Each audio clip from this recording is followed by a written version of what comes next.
রাত পেরোলেই ক্লাস 11-এর বাংলা পরীক্ষা।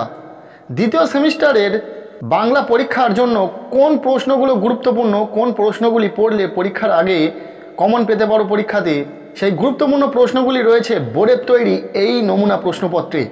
হ্যাঁ, একদম ঠিকই বলছি, বোর্ডের তৈরি নমুনা প্রশ্নপত্র শেয়ার করব, যে প্রশ্নপত্রে থাকা প্রতিটা বড় প্রশ্ন পরীক্ষার জন্য ভীষণ গুরুত্বপূর্ণ, পরীক্ষাতে আসার মতো প্রশ্ন। চলো প্রথম থেকে সম্পূর্ণ প্রশ্নপত্রটি দেখে নেওয়া যাক। প্রশ্নপত্রে একের দাগে বলা হচ্ছে অনধিক 150 শব্দে যে কোনো একটি প্রশ্নের উত্তর দাও। এখানে গল্প থেকে দুটি প্রশ্ন রয়েছে। তোমরা জানো তোমাদের পাঠ্য বইয়ে দুটি গল্প রয়েছে, রবীন্দ্রনাথ ঠাকুরের ছুটি গল্প এবং তেলেনাপোতা আবিষ্কার। এই দুটি গল্প থেকে দুটি প্রশ্ন আসবে পরীক্ষাতে, তোমাদেরকে যে কোনো একটি প্রশ্নের উত্তর লিখতে হবে। সো এই প্রশ্নপত্রে গল্প থেকে বোর্ড যে দুটি প্রশ্নকে নির্বাচন করেছে, যে দুটি প্রশ্ন ভীষণ গুরুত্বপূর্ণ। প্রথম প্রশ্ন, ছুটি গল্পে মামা বাড়িতে গিয়ে ফটিকের যে দুরবস্থা হয়েছিল তার নিজের ভাষায় লেখো।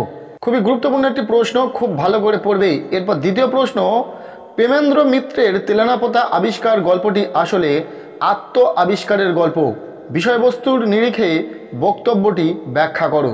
এই প্রশ্নটি অত্যন্ত গুরুত্বপূর্ণ, খুব ভালো করে পড়বে। সো এই দুটি প্রশ্ন খুব ভালো করে পড়বে। এরপর আমরা দেখে নেব প্রশ্নপত্রে থাকা 2-এর দাগ। বলা হচ্ছে অনধিক 150 শব্দে যে কোনো একটি প্রশ্নের উত্তর দাও। এখানে কবিতা থেকে 5 নম্বরের দুটি প্রশ্ন থাকবে, যে কোনো একটি প্রশ্নের উত্তর তোমাদেরকে লিখতে হবে। সো তার জন্য যে প্রথম প্রশ্নটি খুব ভালো করে পড়বে, ভাব সম্মিলন কাকে বলে, আলোচ্য পদটিতে রাধার আনন্দের যে চিত্র ফুটে উঠেছে তার নিজের ভাষায় বর্ণনা করো। ভীষণ গুরুত্বপূর্ণ প্রশ্ন, খুব ভালো করে পড়বে। এরপর দ্বিতীয় প্রশ্ন, লালন শাহ কে ছিলেন, পাঠ্য লালন গীতিকা অবলম্বনে মূল বিষয়টি ব্যাখ্যা করো। এই দুটি প্রশ্ন অত্যন্ত গুরুত্ব সহকারে তোমরা পড়ে রাখবে কবিতা থেকে। যেহেতু বোর্ডের তৈরি নমুনা প্রশ্নপত্রে এই দুটি প্রশ্নকে কবিতা থেকে নির্বাচন করা হয়েছে, সো এই দুটি প্রশ্ন খুবই গুরুত্বপূর্ণ। এরপর আমরা দেখে নেব পরবর্তী দাগ নাম্বার 3-এর দাগ। বলা হচ্ছে অনধিক 150 শব্দে যে কোনো একটি প্রশ্নের উত্তর দাও।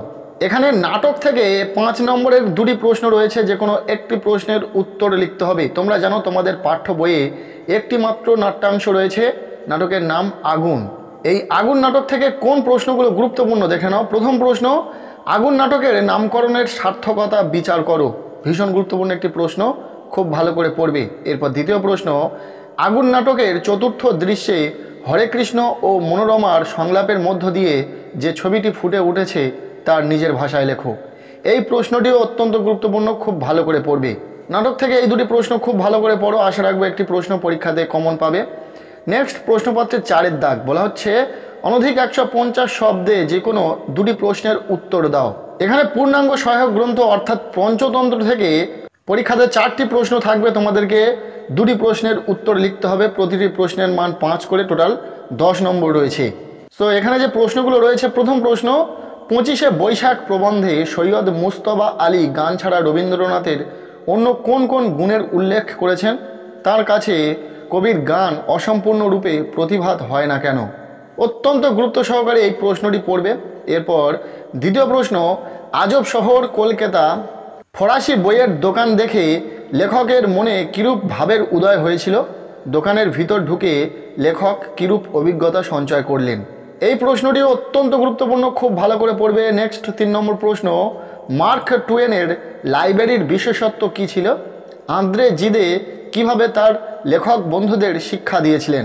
এই গুরুত্বপূর্ণ প্রশ্নটিকেও খুব ভালো করে পড়বে। নেক্সট 4 নম্বর প্রশ্ন, বাড়ির আড্ডায় মেল মেলে না এরূপ উক্তির কারণ কি, লেখক কোথায় কাদের সঙ্গে আড্ডা দিতেন। পঞ্চতন্ত্র থেকে এই 4টি প্রশ্ন অত্যন্ত গুরুত্ব সহকারে তোমরা পড়ে রাখো। এরপর প্রশ্নপত্রে 5-এর দাগ। বলা হচ্ছে অনধিক 150 শব্দে যে কোনো একটি প্রশ্নের উত্তর দাও। এখানে বাংলা সাহিত্যের ইতিহাস থেকে পরীক্ষাতে 3টি প্রশ্ন থাকবে, 5 নম্বরের যে কোনো একটি প্রশ্নের উত্তর তোমাদেরকে লিখতে হবে। এই প্রশ্নপত্রে যে প্রশ্নগুলি রয়েছে, প্রথম প্রশ্ন, বাংলা গদ্যের বিকাশে ঈশ্বরচন্দ্র বিদ্যাসাগরের অবদান আলোচনা করো। ভীষণ গুরুত্বপূর্ণ প্রশ্ন। এরপর দ্বিতীয় প্রশ্ন, বাংলা কাব্যে জীবনানন্দ দাশের অবদান সম্পর্কে লেখো। এই প্রশ্নটিও অত্যন্ত গুরুত্বপূর্ণ। নেক্সট 3 নম্বর প্রশ্ন, উপন্যাসিক শরৎচন্দ্র চট্টোপাধ্যায় সম্পর্কে আলোচনা করো। সাহিত্যের ইতিহাস থেকে এই 3টি প্রশ্ন অত্যন্ত গুরুত্ব সহকারে পড়ে রাখো। যেহেতু বোর্ডের তৈরি এই নমুনা প্রশ্নপত্রে এই 3টি প্রশ্ন রয়েছে, অবশ্যই আশা রাখবো এখান থেকে একটি প্রশ্ন তোমরা পরীক্ষাতে পেতে পারো, আর তোমাদেরকে একটি প্রশ্নের উত্তর লিখতে হবে। নেক্সট প্রশ্নপত্রে 6-এর দাগ বলা হচ্ছে নিম্নলিখিত যে কোনো একটি বিষয় নির্বাচন করে নির্দেশ অনুসারে কম বেশি 400 শব্দের মধ্যে একটি প্রবন্ধ রচনা করো। এখানে দুটি প্রবন্ধ রচনার বিষয় রয়েছে, মানুষ মানচিত্র এবং প্রতিপক্ষের যুক্তির অসারতা অর্থাৎ বিতর্কমূলক একটি প্রবন্ধ রচনা। পরীক্ষাতে ঠিক এই রকম দুটি রচনা আসবে, যে কোনো একটি রচনা তোমাদেরকে লিখতে হবে, প্রশ্নের মান 10। এখানে যে দুটি রচনা রয়েছে, প্রথম, নিম্নে প্রদত্ত মানুষ মানচিত্র অবলম্বনে প্রবন্ধ রচনা করো, বিষয় সবুজায়ন বনাম নগরায়ন। এরপর দ্বিতীয়, প্রতিপক্ষের যুক্তির অসারতা প্রমাণ করে সপক্ষের যুক্তিক্রম বিন্যাস করে প্রবন্ধ রচনা করো, বিষয় দূরদর্শন মানব জীবনকে সমস্যায় জর্জরিত করে তুলছে। এই দুটি প্রবন্ধ রচনা কিন্তু ভীষণ গুরুত্বপূর্ণ রয়েছে, পরীক্ষার জন্য খুব ভালো করে পড়বে। সো এই ছিল 2025 সালের পরীক্ষার্থীদের জন্য বাংলা বিষয়ে দ্বিতীয় সেমিস্টারে ক্লাস 11-এর বোর্ডের তৈরি একটি নমুনা প্রশ্নপত্র। প্রশ্নপত্রে থাকা প্রতিটা বড় প্রশ্ন খুব ভালো করে তোমরা পড়ে রাখো, প্রতিটা প্রশ্ন খুবই গুরুত্বপূর্ণ রয়েছে। সো আজকের এই ভিডিওটি ব্যাস এতটুকুই। কেমন লাগলো ভিডিওটি কমেন্টের মাধ্যমে জানাও। ভিডিওটি ভালো লেগে থাকলে লাইক করে দাও, আমাদের এই চ্যানেলে নতুন হলে চ্যানেলটিকে সাবস্ক্রাইব করে রাখো, আর পারলে ভিডিওটি বন্ধুদের সাথে প্রচুর শেয়ার করে দাও।